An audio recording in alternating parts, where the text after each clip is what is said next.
সড়ক দুর্ঘটনা বর্তমান সময়ে আলোচিত ও মর্মস্পর্শী ঘটনা। এই দুর্ঘটনা প্রতিদিন হারিয়ে যাচ্ছে হাজারো প্রাণ, ধূলিসাৎ হয়ে যাচ্ছে হাজারো স্বপ্ন। এমনটাই এক ঘটনার সাক্ষী থাকলো এদিন লেফুঙ্গা থানাধীন কামালঘাট এলাকা। বাইক দুর্ঘটনা জিবি হাসপাতালে চিকিৎসাধীন অবস্থায় মৃত্যু হয় এক যুবকের। নাম প্রসেনজিৎ বিশ্বাস। কাজ থেকে বাড়ি ফেরার পথে দুটি বাইকের মুখোমুখি হয়ে দুর্ঘটনাগ্রস্ত হয় দুটি বাইক চালক। ঘটনাস্থলে অ্যাম্বুলেন্স এবং অগ্নি নির্বাপক দপ্তরের কর্মীরা এসে তাড়াতাড়ি করে হাসপাতালে নিয়ে যায়। গতকাল রাতে দুর্ঘটনাগ্রস্ত রোগীর মৃত্যু হয়। পেশায় তিনি একজন রাজমিস্ত্রি। অপর আরেকজন আশঙ্কাজনক অবস্থায় চিকিৎসক রয়েছে হাসপাতালে।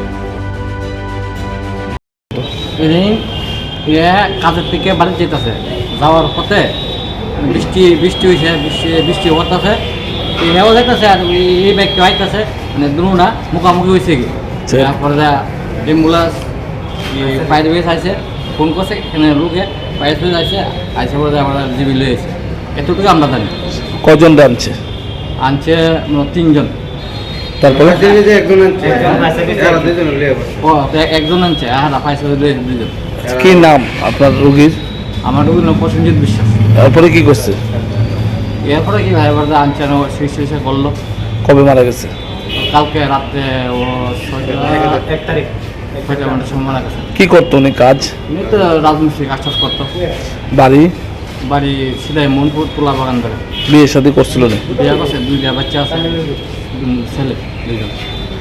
যার সাথে মানে বাড়ি খাইছে ওর অবস্থা কিরকম এখন? এরও তো অবস্থা হল সিরিয়াস অবস্থা। আপনার কি হয়? আমার তো বাচ্চা। আপনার নাম? আমার নাম সুকুমার।